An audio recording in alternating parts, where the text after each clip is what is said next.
चलो आगे बढ़े. Please read question number 7 till that time and try to pass the journal entries of it. Okay, लिखना नहीं है, बस इमेजिन करो. क्वेश्चन नंबर 7 पढ़ना शुरू करो और कौन सा इफेक्ट कहां पे जाएगा उसकी बातचीत दिमाग में कर लो. ओके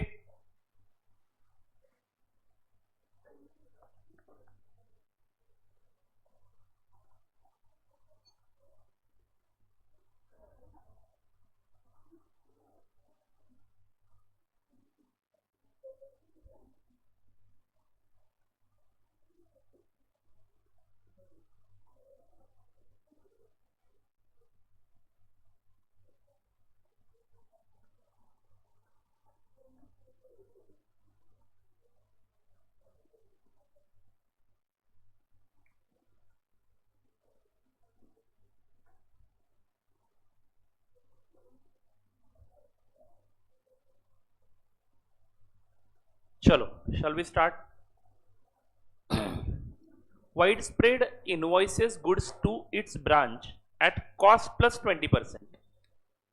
अगेन सेम थिंग, 100 रुपए की चीज 20 रुपए का प्रॉफिट, 120 रुपए का invoice price. Loading on cost is 20/100 and loading on invoice price is 20/120. Is it right? The branch sells goods for cash as well as on credit. The branch meets its expenses out of cash collected from its debtors and cash sales and remits the balance of cash to the head office after withholding 10,000 rupees necessary for meeting the immediate requirements of cash. So what is the moral of this story? 10,000 will be the closing balance of cash with the branch. Simple है बच्चों. Branch meets its expenses out of cash collected from its debtors.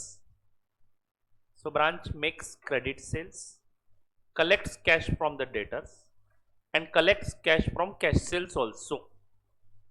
Means both the type of sales are there, cash sales, credit sales. Is it right?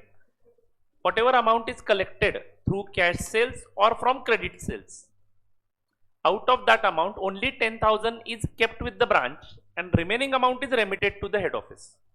So अगर question में amount remitted दिया है तो closing balance of bank भी available है, ये मैं बताना चाह रहा हूं. तो आपको कुछ भी करने की जरूरत नहीं पड़ेगी. ब्रांच ने कितने एक्सपेंस किए हैं वो फाइंड आउट करने की जरूरत भी नहीं पड़ेगी. बस सवाल ये है कि क्या हमारे क्वेश्चन में amount remitted to the head office दिया है कि नहीं दिया है. On 31st March 2021, the assets at the branch were as follows.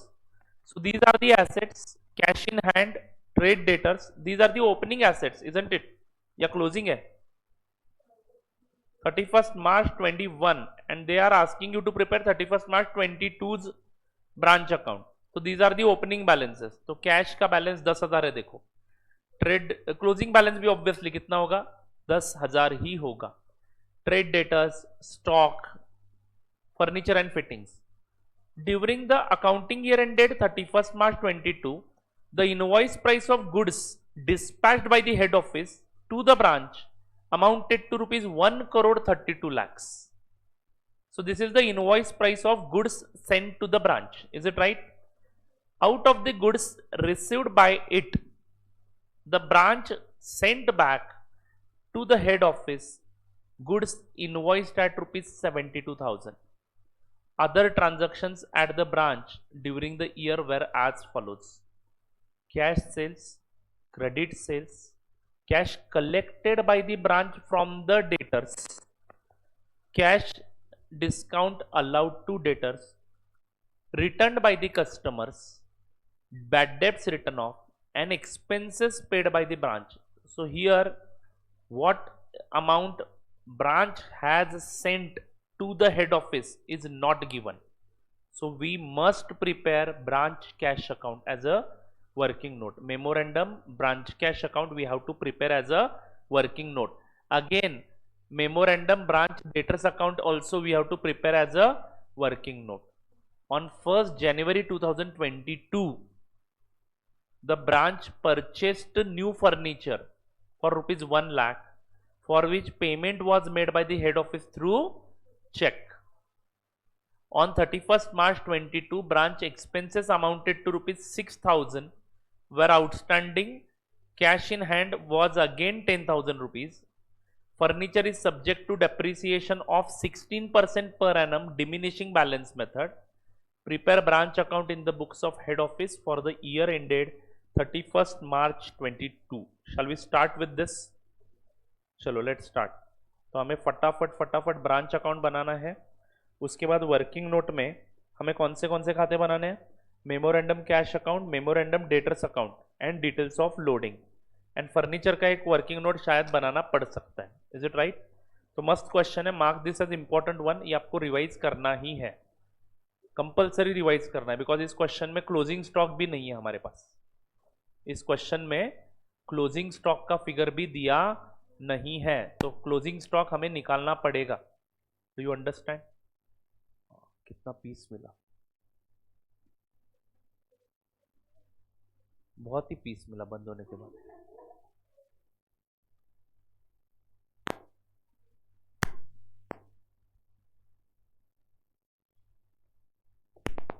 बस बस.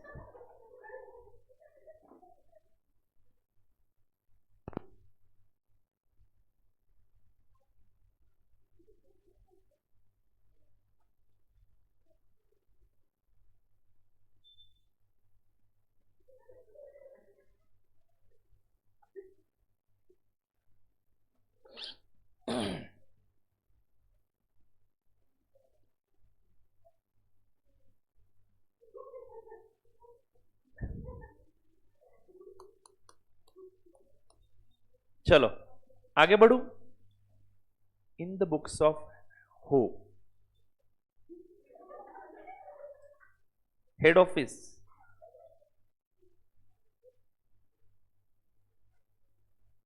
Branch account. चलो बच्चों फटाफट.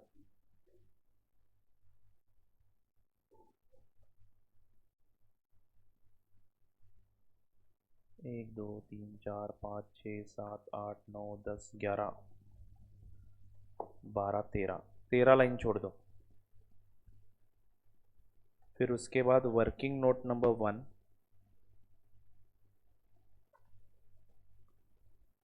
Memorandum cash account. पहले मेमोरेंडम डेटर्स अकाउंट बनाता हूँ.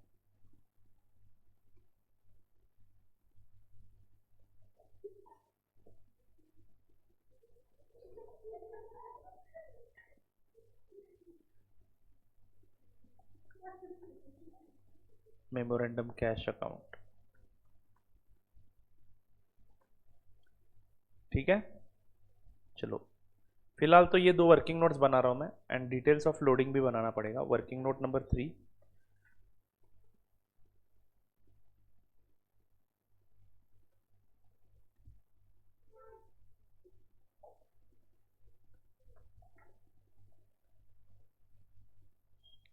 Details of loading.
चलो हो गया. Shall we start? Let's start. Okay, तो details of loading पहले लिखते हैं as per the information given in the first paragraph. Is it right? So let's assume cost as 100 rupees.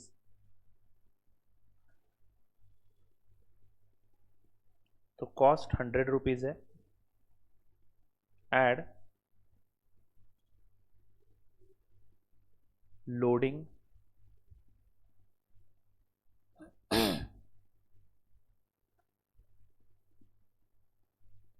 20 rupees. Cost plus loading is equal to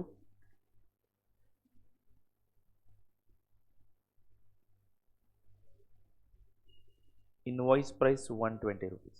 Is it right? Loading on cost is 20 by 120.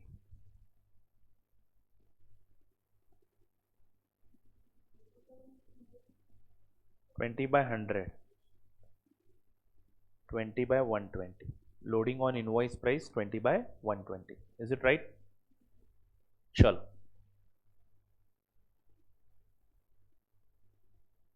Let's start with the opening balances. These are the opening balances, right? So to balance brought down, cash in hand,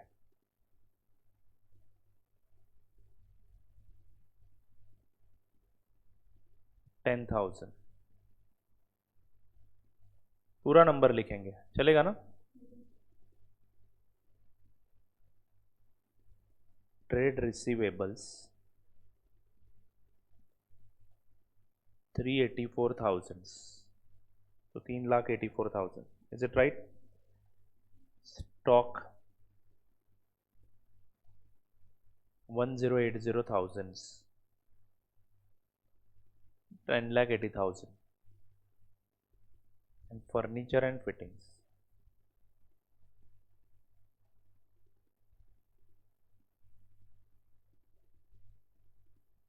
500,000 यानी 5 lakh.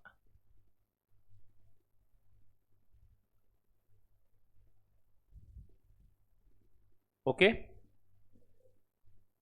as per first paragraph given in the question is telling you that branch sells goods for cash as well as on credit. It meets expenses out of cash collected from its debtors and through cash sales and remits the balance cash to the head office. So this number is not available in the question. Remittance of balance cash to the head office is actually not available in the question, but they are telling you that they remit the cash after withholding 10,000 with them. So what will be the closing balance of cash and bank? 10,000. And opening balance is also 10,000. First we will write these opening balances because इसमें से दो memorandum working notes हमने बनाए हुए हैं. Is it right? तो बच्चों उन दोनों खातों में हम लोग ये पहले as a opening balances brought down करवा लेते हैं. To balance brought down, what is it? Debtors 3,84,000 and cash in hand balance with branch is 10,000. बच्चों ये दो अकाउंट जो हमने बनाए हैं एज अ वर्किंग नोट, क्या ये आपके हेड ऑफिस के बुक्स का पार्ट है? Answer is no. These are the memorandum accounts of branch. Data full नहीं दिया है इसलिए हमें बनाने पड़ रहा है. ओके फाइन, आगे बढ़ता हूं. During the accounting year ended 31st March 22, the invoice price of the goods dispatched by the head office to the branch amounted to 1 crore 32 lakhs. Let's pass the journal entry of this. Branch account debit to goods sent to branch 1 crore 46 lakhs.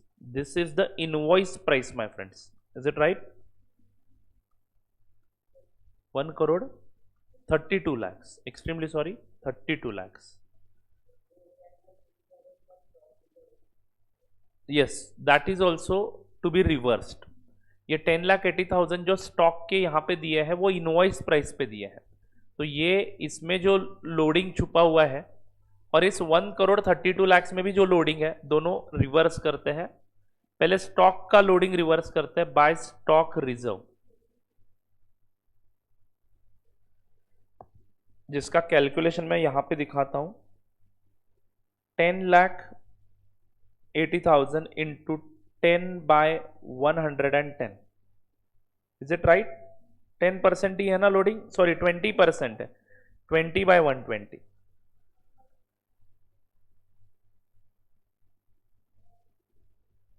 1,80,000. Then for reversal of loading into this goods sent to branch, we will pass opposite entry of it, goods sent to branch account debit to branch account, and loading amount would be 1,32,00,000, which is the invoice price. So the percentage would be 20/120 of 1,32,00,000. 22 lakhs. Good. So both the profits which was included in the invoice price has been removed now. Is it right? Fine. Now let's go ahead. Out of the goods received by the branch, the branch sent back the goods to the head office, invoiced at rupees 72,000. So goods worth rupees 72,000 of invoice price has been returned by the branch to the head office. What will be the journal entry of it? Goods are received by the head office, so goods sent to branch account will be debited this time. Goods sent to branch account debit.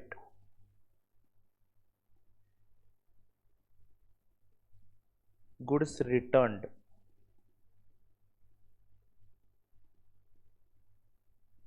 $72,000. And whatever loading is included in this 72,000 will also be reversed now by passing the opposite entry, branch account debit to goods sent to branch. This time just write down the description into the bracket, return, and also show the calculation of loading, 72,000 into 20/120. Yes, it's 12,000. Okay बच्चों, fine, आगे बढ़ता हूं। Other transactions at the branch means these are all branches transaction which we don't record in our branch account, but we have prepared memorandum accounts. So ये सारे वहां पे record करने हैं। कैश सेल्स की entry, memorandum cash account debit to sales, how much? 9,700 means 9,70,000, 97 lakhs, sorry, 9,700,000. Credit sales, memorandum debtors account debit to sales account, 3,140,000. तो आपको 3,140 लिखना और आगे 3 जीरोस लगाने हैं, 31,40,000. Cash collected by the branch from the credit customers means cash, memorandum cash और bank account debit to memorandum debtors account. बराबर है ना? How much it is? 2,842,000 यानी 28,42,000. Cash discount allowed to debtors by discount. Yes, second effect देना है, memorandum cash और bank account debit to debtors account, memorandum debtors account,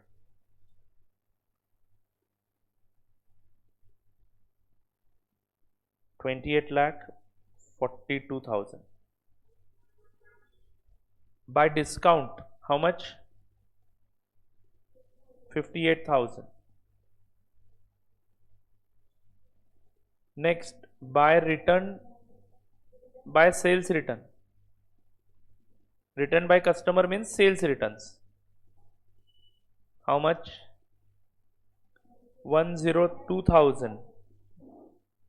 थोड़ा space manage कर लो बच्चों, बहुत सारे एडजस्टमेंट दिख रहे हैं इसलिए. By bad debts,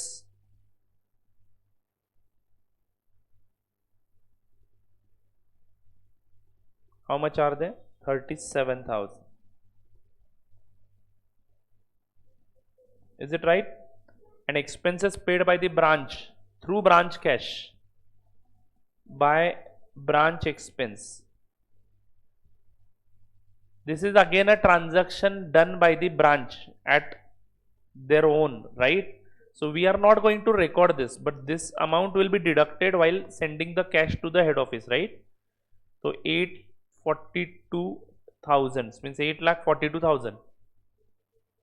Is it right? 8,42,000. Next, on 1st January 2022, the branch purchased a new furniture of rupees 1 lakh for which payment was made by the head office through check. तो चलो क्या entry होगी? Branch account debit to cash और bank. To bank ही लिखना है, but चलो to cash और बैंक लिखता हूं मैं. फर्नीचर के 1 लाख रुपए. ब्रैकेट में चाहिए तो लिख के रखो furniture. Is it right? On 31st March 22, branch expenses amounting to rupees 6,000 were outstanding. तो ब्रांच का एक 6,000 रुपए का खर्चा इनकर हुआ है बट पे नहीं हुआ है, तो this is a liability of the branch at the year and. तो जैसे आप एसेट्स को कैरिड डाउन करते हो वैसे लाइबिलिटीज को भी कैरिड डाउन करना है. तो ये एक नई चीज आपको इस क्वेश्चन में सीखने को मिल रही है. तो सिंपल है, हम लास्ट लाइन पे लिखेंगे टू बैलेंस कैरिड डाउन 6,000 रुपए की लाइबिलिटी. अब ब्रांच अकाउंट के डेबिट साइड में 6,000 आएंगे, मतलब आपका प्रॉफिट घट जाएगा. तो it is like booking expenditure only. Are you getting it? तो कोई भी लाइबिलिटी आउटस्टैंडिंग है बैलेंस शीट डेट पे, जैसे एसेट्स कैरिड डाउन करते हो क्रेडिट साइड पे, वैसे लाइबिलिटी आप कौन से साइड पे कैरिड डाउन करोगे? डेबिट साइड पे. Very very good. And cash in hand का बैलेंस कितना है ब्रांच के पास? 10,000. तो ब्रांच कैश अकाउंट में बाय बैलेंस कैरिड डाउन 10,000 लिखता हूं. तो दोस्तों अगर मैं ब्रांच कैश अकाउंट क्लोज करूं तो 97 लाख आए, 28,42,000 आए, टोटल होता है यहां पे 38,13,000.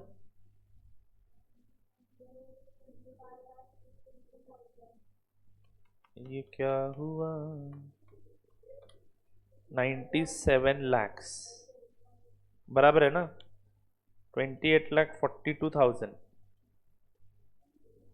रुको मैं खुद टोटल करूंगा. नहीं, हाँ ये बराबर है प्लस 10,000. रुकिए ना, 1,22 lakhs, गुस्सा नहीं, 25 lakhs 52,000. Very very good. 125 52,000 minus 842 उन्होंने खर्च किए और 10,000 उनके पास बच गए. इसका मतलब इन्होंने 11 लाख नहीं 1,17,00,000, गुस्सा नहीं गुस्सा नहीं, इन्होंने रेमिट कर दिया bye head office remittance. Bracket में लिखना बैलेंसिंग फिगर, और इसकी एंट्री अब हेड ऑफिस क्या मारेगा? स्टार मार्क दिया कि इसको ऐसा आपने 1,17,00,000 रुपए मिलने की एंट्री बाय कैश और बैंक.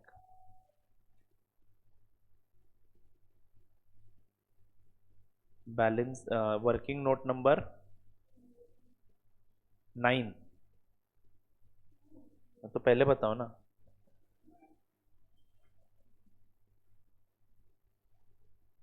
जब तक मैं गलती नहीं कर, मतलब मेरी गलती होने की राह देखते हो क्या? सर आप गलती पहले करो बाद में हम बताएंगे. तब तक ऐसे देखते रहेंगे बट बताएंगे नहीं. वर्किंग नोट नंबर 2 लिखा. आगे बढ़ू क्या? चलो खैर, कितना कैश आया वो कहां से मिला हमें? ब्रांच कैश अकाउंट से. और क्या बोला इन्होंने? फर्नीचर आप 16% से घटा दो. फर्नीचर ऑलरेडी मेरे पास कुछ था, नया कुछ खरीद लिया है जनवरी को, जनवरी के बिगिनिंग में, यानी नए पे फर्नीचर पे 3 महीनों का डिप्रिसिएशन लगेगा. Is it right? हमें निकालनी है फर्नीचर की क्लोजिंग बैलेंस. तो लिखिए working note number 4, closing balance of furniture. Working note number 4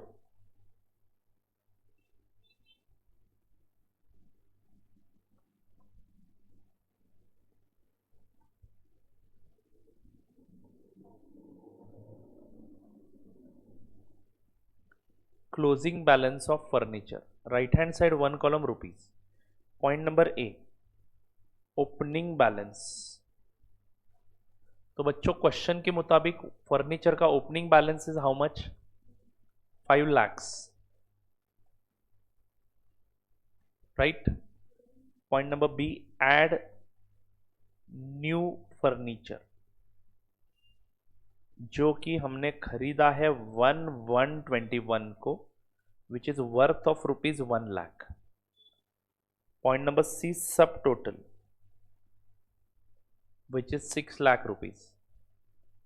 Now point number D, less depreciation.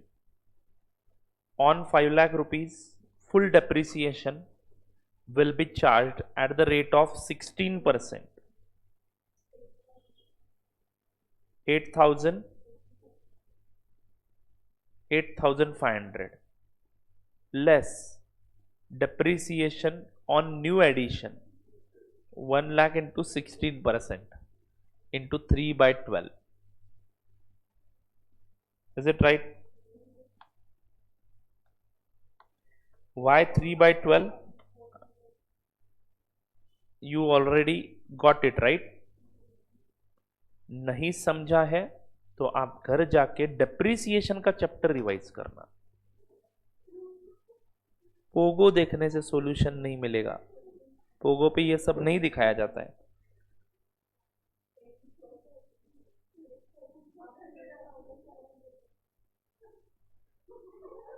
क्या हुआ? 8,400 बोला क्या? 84,000. इट्स ओके, नींद आ रही है मुझे ये एडमिट करने में कोई शर्म नहीं है कि मुझे नींद आ रही है कि नहीं? तो बैलेंस बच जाता है 5,16,000 का, और ये बैलेंस मैं जाके लिखूंगा ब्रांच अकाउंट में. तो ब्रांच अकाउंट में मैं यहां पे लिखूंगा बाय बैलेंस कैरिड डाउन, जिसमें मैं सबसे पहले लिखना चाहूंगा कैश का बैलेंस, जो कि मात्र 10,000 रुपये है. फिर मैं लिखना चाहूंगा फर्नीचर का बैलेंस, जो कि वर्किंग नोट नंबर 9 में हमने निकाला हुआ है 4 में, 5,16,000. अब बचा डेटर्स का बैलेंस. क्या मुझे ये मेमोरेंडम डेटर्स अकाउंट डेटर्स का बैलेंस निकाल के देगा? जानने के लिए देखिए यही एपिसोड. टोटल आता है 35,24,000.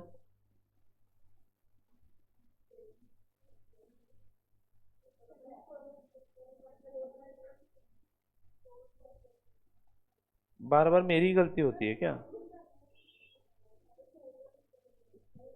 टोटल भी बराबर ही लिखा, 35,24,000. ऐसा नहीं, अभी मैं नींद से जग चुका हूं. तो बैलेंस आता है 4,85,000. बॉयज का अपना बेहतर है. सर काहीतरी खरा तिकडे. हम हमारा आंसर सॉल्व करके चुप बैठेंगे. साइलेंट किलर से सभी बॉयज. चलो जी, कौन सा बैलेंस आया ये? Debtors, working note number 9, 4,85,000. जागते रहो. ये बढ़िया मेथड है ना, दिमाग एकदम परेशान करने के लिए.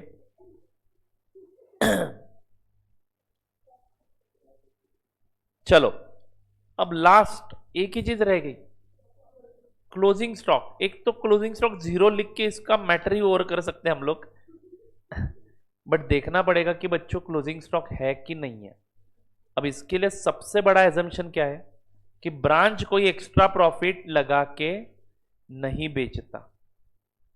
Are you getting it? अगर ब्रांच इनवॉइस प्राइस पे ही गुड्स बेच रहा है तो हम उसके हिसाब से डिसाइड कर सकते हैं कि कितने रुपयों के गुड्स बाय द वे उन्होंने बेचे हैं.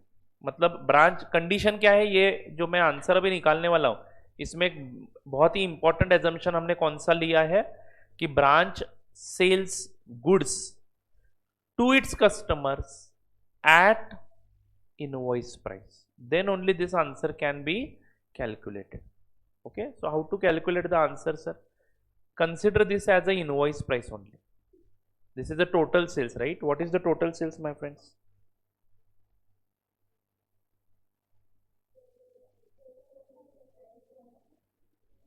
One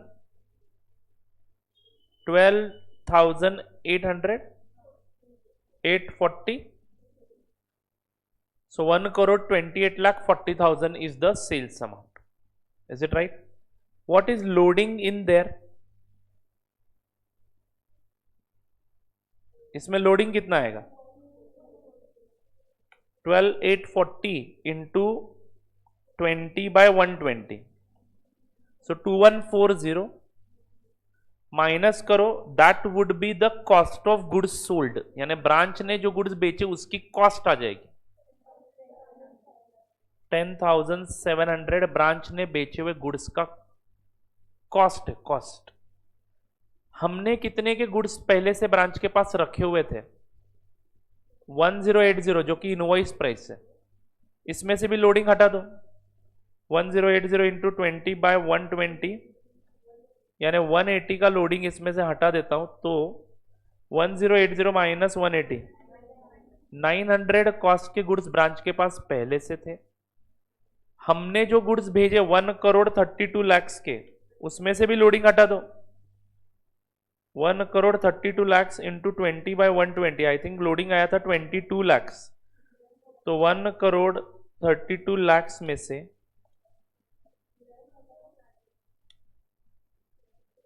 क्या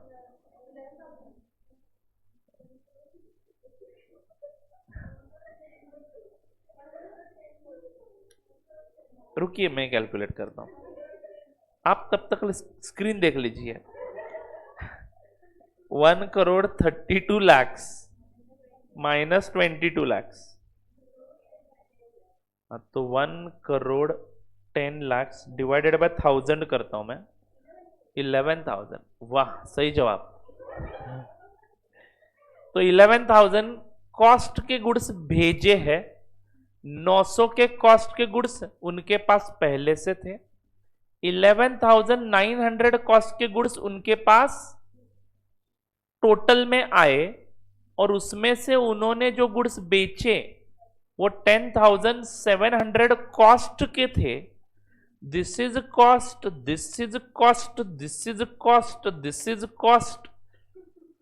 This will be also cost of closing stock, which is यानी 12 लाख। और 12 लाख की चीज अगर इनवॉइस प्राइस पे दिखानी है तो 12 lakh plus 20%, 14,40,000, which is a wrong answer, because हम लोग इसमें सेल्स रिटर्न माइनस करना भूल गए। But direction is absolutely right.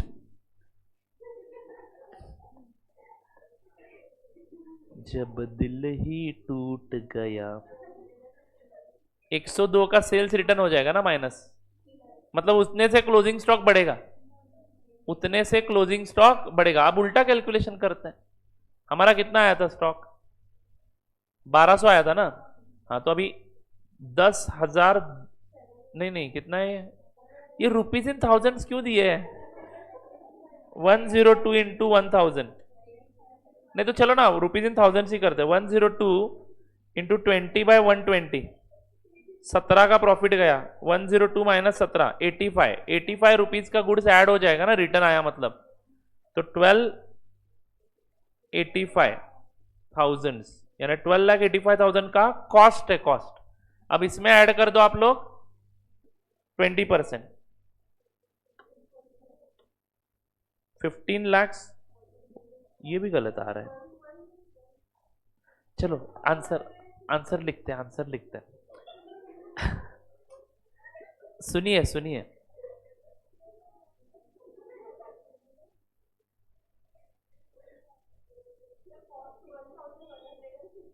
Minus करना है। क्यों? सेल्स रिटर्न आने से ब्रांच का क्लोजिंग स्टॉक बढ़ेगा ना, माइनस क्यों करेंगे? सेल्स रिटर्न आने के बाद क्लोजिंग स्टॉक बढ़ेगा ना। हाँ जी, किसी को कुछ बोलना है?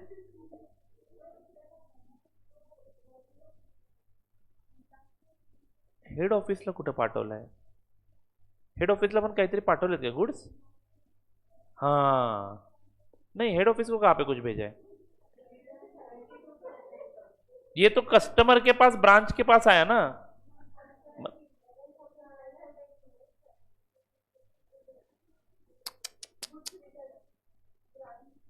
गुड्स कहाँ पे है वो? हाँ, ये इसका भी इफेक्ट देना है ना, तो ये माइनस होगा ब्रांच के स्टॉक में से। ये 72,000 का कॉस्ट जरा बताइए। 1285 तक पहुंचे थे हम लोग।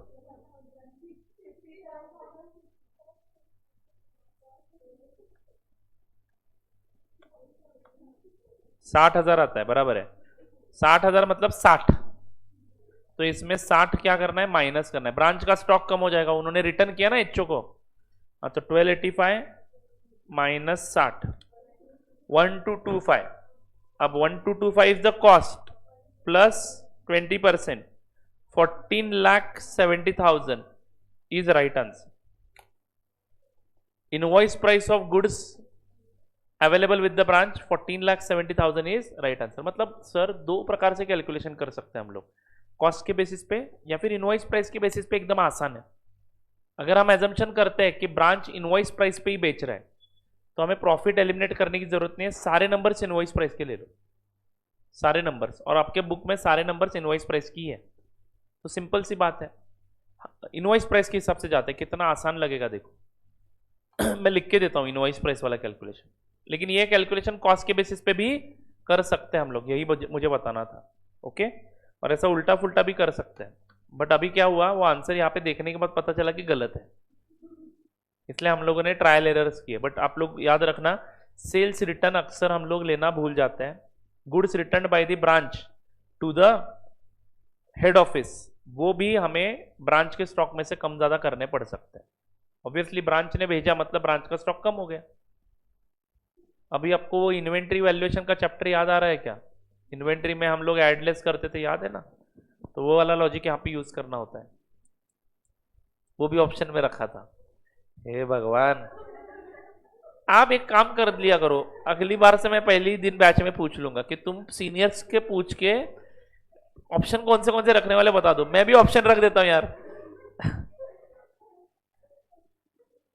चलो खैर, राइट डाउन, ये समझ में आ जाएगा, टेंशन मतलब। Working note number 9,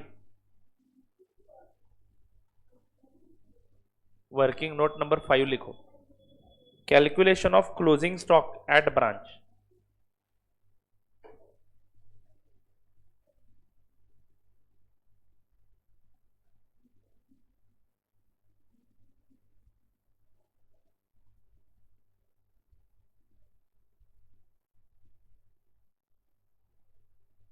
eight IP,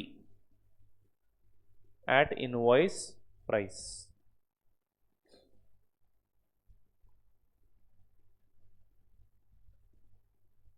particulars, sorry wait लिखिए, since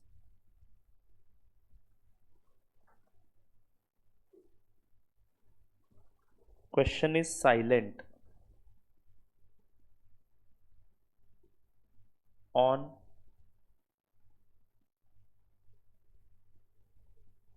profit margin earned by branch,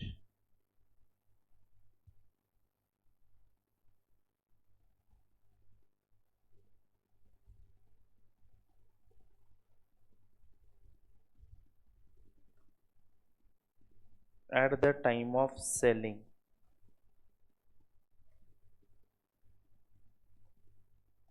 goods to customers.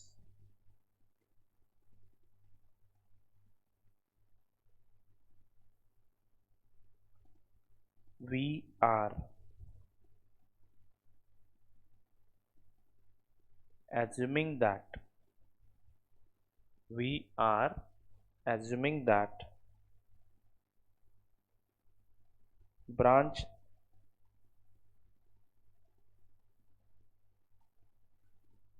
sales goods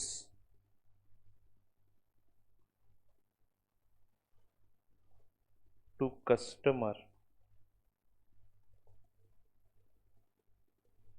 at invoice price only. That is, branch do not add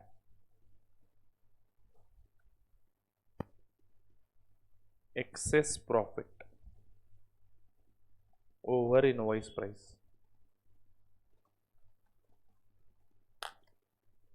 आई बात समझ में बच्चों? तो right hand side 1 column rupees, यानी अब हम पूरा कैलकुलेशन सुकून से इनवॉइस प्राइस पे कर सकते हैं. Is it right? तो लिखेंगे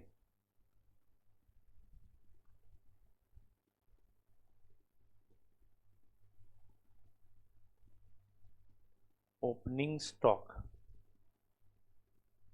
at invoice price.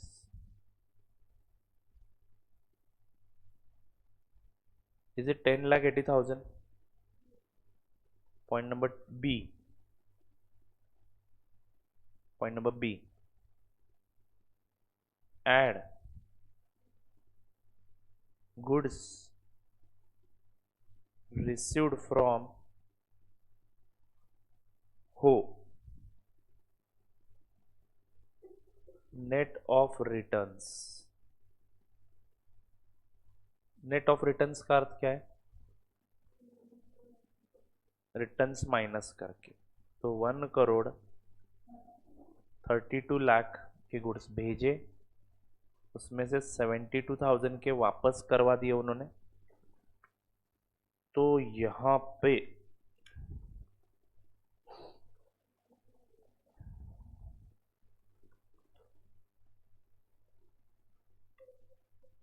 1,31,28,000 के गुड्स उनको नेट में मिले. Point number C.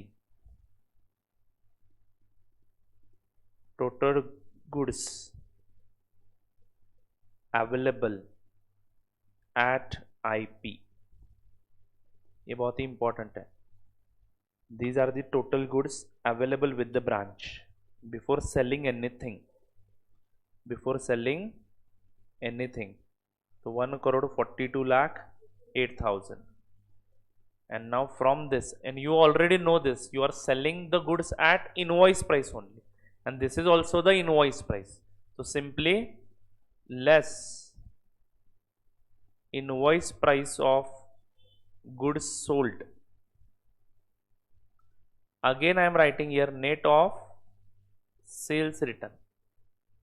Net of sales return. So total sales is 97 lakhs cash sales plus 31,40,000 credit sales less 1,02,000.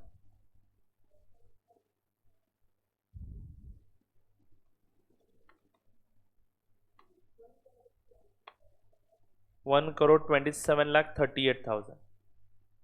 So these many goods worth rupees 1,27,38,000, which is the invoice price only, have been sold by the branch. Hence, stock at branch at invoice price is your answer 14,70,000. So now tell us why you have deducted goods sold का invoice price from total goods available. Closing stock निकालने के लिए. Very very simple. इतना ही stock होना चाहिए ना. इतने से इस टोटल में से इतने बेच दिए इनवॉइस प्राइस के गुड्स, तो बचे कितने? 14,70,000. Point number F. loading included in above.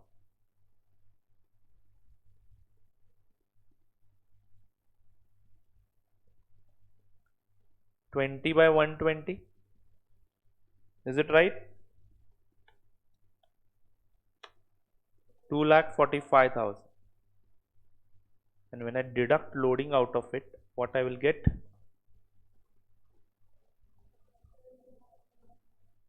Cost of closing stock.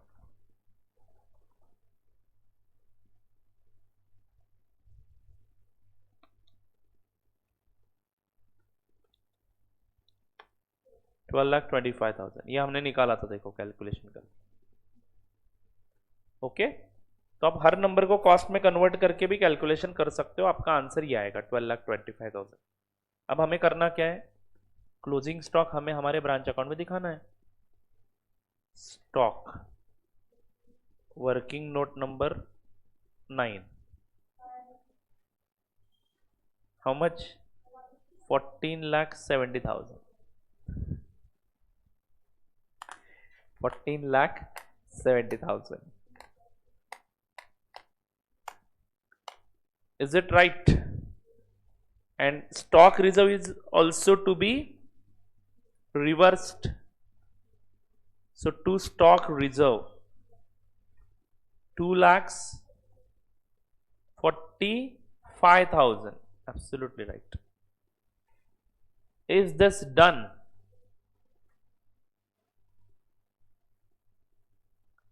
Now can you please calculate the profit?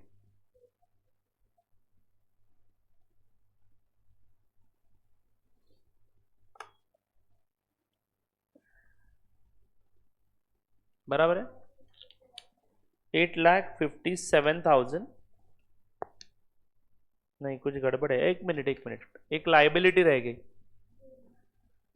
To balance carried down, यहाँ पे ऐसा लिखना है और उसके अंडर लिखना है आउटस्टैंडिंग एक्सपेंस है ना वो, हाउ मच इट इज, ये लास्ट में लिखना है और बीच में प्रॉफिट आएगा बच्चों।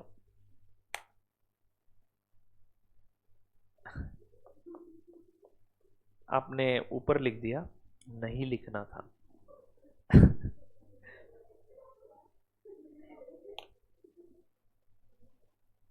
अभी करो एडजस्टमेंट थोड़ा बहुत। क्लोजिंग बैलेंस आप भी ना, क्लोजिंग बैलेंस कभी ऊपर आता है क्या?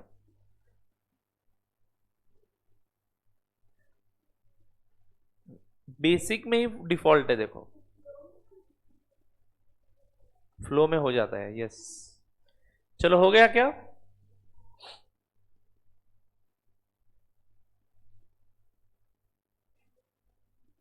अब कौन टोटल करके बैलेंसिंग फिगर बताएगा? 10,96,000 is right answer to P&L account। 10,96,000। Please check your answer whether it is 10,96,000. Total is I think 1 crore 66 lakhs 33,000। 1 crore 66 lakh 33,000 credit side का टोटल आता है। उसमें से सारे के सारे डेबिट वाले नंबर्स माइनस कर दो, you will get a profit of 10,96,000. Is this done? Okay. Is there any other account which needs closure? Memorandum debtors is already closed. Memorandum cash done. Loading का working note already done. Furniture का balance निकालना पड़ा and closing stock भी निकालना पड़ा। मस्त है ना क्वेश्चन? सारे नंबर रेडीली अवेलेबल है, अच्छा है, कम टाइम लगेगा। कुछ नंबर्स कैलकुलेट करने पड़ रहे हैं, थोड़ा ज़्यादा समय लगेगा, मार्किंग वेटेज भी उसके हिसाब से बदलेगा। ओके, चलो, I hope you are getting this method. Question number 9 आ जाओ, क्वेश्चन नंबर 9 पे आ जाओ।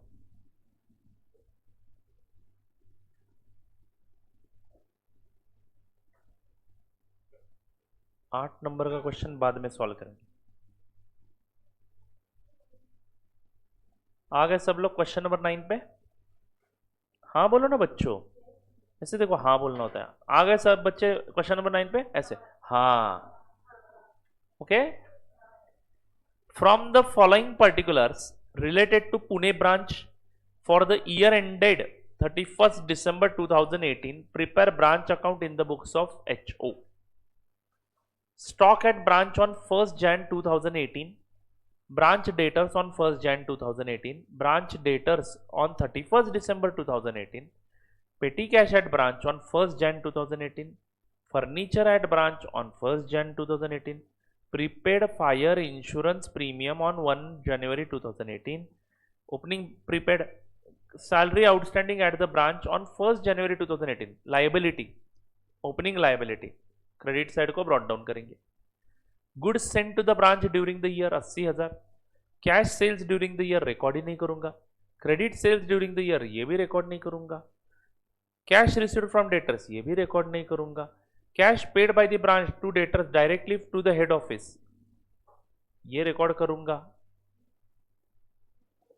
Cash paid by the branch debtor directly to the head office, this is a transaction between the customer of a branch and head office. Head office को तो ये record करना ही पड़ेगा, cash और बैंक डेबिट करना ही पड़ेगा. क्रेडिट कौन सा करेंगे? ब्रांच अकाउंट, क्योंकि वो बंदे का नाम अपने बुक्स में नहीं है, जिसने ये पेमेंट किया वो कस्टमर का नाम हमारे बुक्स में नहीं है, तो हम ब्रांच से पैसा आया ऐसा ही मानेंगे ना. तो it will be like remittance only but through customer. Forget about the customer, we will directly record it as if it is a remittance from branch. तो कैश और bank account debit to branch account ये entry करेंगे. Discount allowed to debtor ये तो मैं record ही नहीं करूंगा. Cash send to the branch for expenses ये मुझे रिकॉर्ड करना ही पड़ेगा. तो ये ब्रांच के खर्चे एचओ ने पे किए हैं, ब्रांच के खर्चे एचओ ने पे किए हैं. Cash sent to the branch for expenses means who is sending it? प्रधानमंत्री गरीब कल्याण योजना में से तो नहीं आएगा ना ये, एचओ ही भेजेगा, पैसा आएगा, कौन सेंड करेगा? Rent, salaries, petty cash. I hope you got the point. And annual insurance up to March 31st 2019 600 रुपए का भी रेमिट कर दिया है. तो हमारा अकाउंट क्लोज होगा 31 दिसंबर को और ये खर्चा पे कर रहे हैं 31 मार्च 2019 तक का, यानी 3 महीने का प्रीपेड है, क्लोजिंग प्रीपेड. 600 अगर पूरे साल का है तो अपना साइंटिफिक ब्रेन यूज करके आप मुझे बताइए 3 महीने का खर्च कितना है. मैं बताता हूं, 600 डिवाइड बाय 12 इंटू 3 तो 150. 600 आप रिकॉर्ड कर लो डेबिट साइड में और उसमें से 150 रुपए एनुअल. हेलो,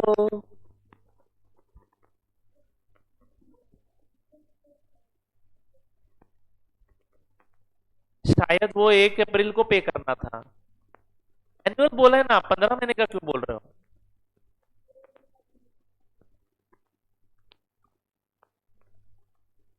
आपकी इंश्योरेंस पॉलिसी गाड़ी की कब ड्यू है? आपने गाड़ी अगर 1 सितंबर को खरीदा है तो इंश्योरेंस कब से निकलेगा गाड़ी का? 1 सितंबर से अगले 1 सितंबर तक ना. या आपके अकाउंटिंग ईयर के हिसाब से इंश्योरेंस कंपनी पैसा मांगेगी आपसे? नहीं, 1 अप्रैल से वो 6 महीने और अगले 6 महीने नहीं, अगला 1 साल, तो आप 18 महीने का इंश्योरेंस पे करो. अरे उन्होंने पे किया होगा शायद 1 अप्रैल को, are you getting it? But pay करते समय 12 महीने का पे किया है, तो ये 12 महीने का है 600 रुपए.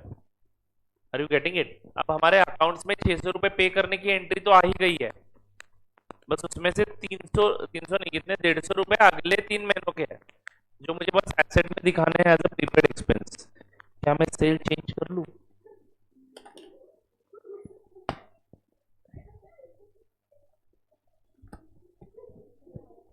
हाँ जी, हो गया.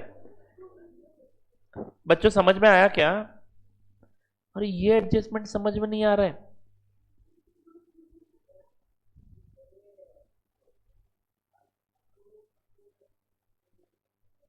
प्रीपेड, हाँ, तो prepaid is what? Prepaid account is your asset और नॉट? तो बस बाय बैलेंस कैरिड डाउन में प्रीपेड इंश्योरेंस लिखना 150 रुपयों का, देते समय 600 दे दो डेबिट में और लिखते समय 150 रुपए वहां पे लिख दो, अपने आप खर्चा कम हो जाएगा. इस साल का खर्चा कितना है? 600 में से 150 गया, तो इस साल का खर्चा कितना है? 450, नहीं 550, 450 बराबर है। हाँ, तो 450 को खर्चा दिखाना है। Is it right? हे भगवान। Goods return by the branch, इसकी एंट्री होगी। Goods return by the debtors, इसकी भी एंट्री होगी। नो, इसकी एंट्री नहीं होगी। Stock on 31 December 2018, obviously invoice price पे ही है, ऐसा मानेंगे, क्योंकि ब्रांच को इनवॉइस प्राइस पे गुड्स भेजते हो ना। बोला ही नहीं है, अरे वाह, कॉस्ट पे भेजते हैं, नो झंझट ऑफ इनवॉइस प्राइस, तो ये कॉस्ट ही मानेंगे। बराबर है कि नहीं? Petty cash spend by the branch, none of my business. बस बैंक बैलेंस कितना है पेटी कैश का, वो निकालना पड़ेगा। बोलो ना बच्चों। Provide depreciation on furniture at the rate of 10%। Depreciation minus करके जो बैलेंस आएगा वो लिख दो directly. Goods costing ₹1200 were destroyed by fire and a sum of ₹1000 received from the insurance company. क्या करूं इसका? 1200 रुपए के गुड्स जल के खाक हो चुके हैं, तो लॉस ब्रांच का है या हेड ऑफिस का है? ब्रांच का मानेंगे, तो हम एक अकाउंट खोलेंगे, loss by fire account debit 1200 to branch account. क्या एंट्री मारनी है? ब्रांच अकाउंट के क्रेडिट में क्या लिखना है? By goods loss by fire. Just a second.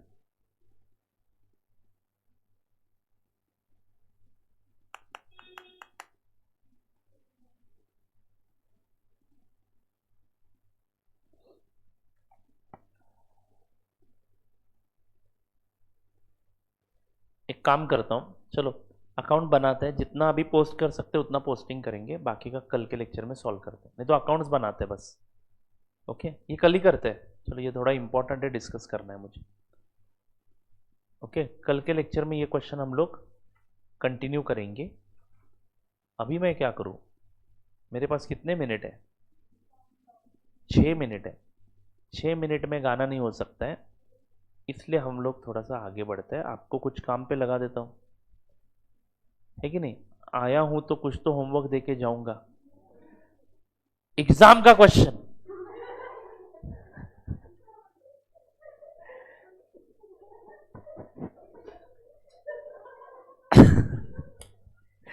Priyanka ji क्या हुआ, डर गए आप? चलो, एग्जाम का क्वेश्चन है। कौन सा एग्जाम का question? Vijay and company of Jaipur has a branch in Patna.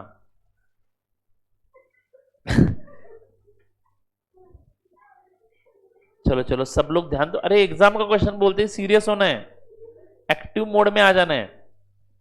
Vijay and Company of Jaipur has a branch in Patna to which goods are sent at 20% above cost. The branch makes both cash sales and credit sales. Branch expenses are paid directly from head office and the branch has to remit all cash received into the bank account of head office. Means वो खर्चे नहीं करते, tension मत लो। Branch does not maintain any books of accounts, very good, but sends monthly return to the head office, very very good. From the following details as on 31st March 2020, these are the following details. Okay, goods received from the head office at invoice price.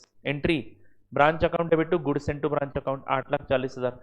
Goods sent to branch account debit to branch account loading and reverse. Goods returned by to the head office at invoice price. Goods sent to branch account debit to branch account. Branch account debit to goods sent to branch account. Return. Cash sales not to be recorded, credit sales not to be recorded, stock at branch at invoice price, opening stock, very very good, sundry debtors, opening stock, cash received from debtors not to be recorded, discount allowed to debtors not to be recorded, goods returned by customer to Patna branch not to be recorded, bad debts not to be recorded, amount recovered from bad debts previously written off as bad not to be recorded। लेकिन इसके कारण cash balance बढ़ेगा, automatically cash balance बढ़ेगा तो अपना profit भी बढ़ जाएगा। You don't worry, you don't record any transaction between branch and third party. Rent, rates and taxes at branch. Who paid these expenses? Head office. So to be recorded. Entry to cash or bank. Salaries, wages की entry भी branch account debit to cash or bank. Office expenses की entry भी branch account debit to cash or bank. Stock at branch at cost price. Cost price पे दिया है. Loading add कर दो. कितना loading है? 20% अबाव कॉस्ट. बराबर है ना. इन स्टॉक लोडिंग ऐड कर दो और क्या रिवर्स कर दो, स्टॉक रिजर्व रिवर्स कर दो. बट सर डेटर्स का बैलेंस कहां पे है? बट सर कैश का बैलेंस कहां पे है? कैश का बैलेंस कितना लोगे बच्चों इस क्वेश्चन में? कुछ रखता ही नहीं. Branch expenses are paid directly from HO and the branch has to remit all cash received into the bank account of head office. Are you getting it? तो शायद आपको कैश अकाउंट निकालना पड़ेगा क्योंकि कैश सेल्स है. Collection from debtors मिल जाएगा आपको. तो वो दोनों के दोनों अमाउंट आपको टोटल करके एचओ को रेमिट करना है. तो कैश का बैलेंस वैसे भी 0 रहने वाला है, तो जरूरत नहीं है शायद. जरूरत ब्रांच के एक्सपेंसेस कुछ है ही नहीं, तो जितना भी कैश आने वाला है वो पूरा का पूरा रेमिट होने वाला है. तो आपको वो टोटल एक तो वर्किंग नोट के माध्यम से दिखाना पड़ेगा, नहीं तो ब्रांच कैश अकाउंट बना दो. तो आपको कौन सा खाता बनाना है? Branch cash, branch debtors account. करके आओगे क्वेश्चन होमवर्क करो, तब तक नहीं जमेगा आपको. इन्होंने लिखा है stock and debtors method follow करके बनाओ. मैं बोलता हूं आप डेटर्स मेथड से इसको सॉल्व करो. Okay, stock and debtors method से मॉड्यूल में आंसर होगा ही, वो बाद में होमवर्क देता हूं. पहले डेटर्स मेथड से आप सॉल्व कर लो. ओके, और कल हम क्वेश्चन नंबर कौन सा करेंगे? 9. और इसी के साथ हमारा डेटर्स मेथड वैसे खत्म हो जाता है, but question number 9 is pending. कल हम कौन सा मेथड शुरू करेंगे after completing question 9? Stock and debtors method. तो बच्चों ये क्वेश्चन जो है 10 नंबर का, वो स्टॉक एंड डेटर्स मेथड से बना बोला जरूर है, लेकिन हम लोग डेटर्स मेथड से सॉल्व करेंगे. देखना आंसर बाद में चेक करके देखते हैं बराबर आएगा. ओके, 8th क्वेश्चन भी सॉल्व करेंगे कल. 8th वैसे आसान है बट कल ही करेंगे. तो 2 क्वेश्चन पेंडिंग है, उसके बाद स्टॉक एंड डेटर्स मेथड शुरू करेंगे. It is taking time.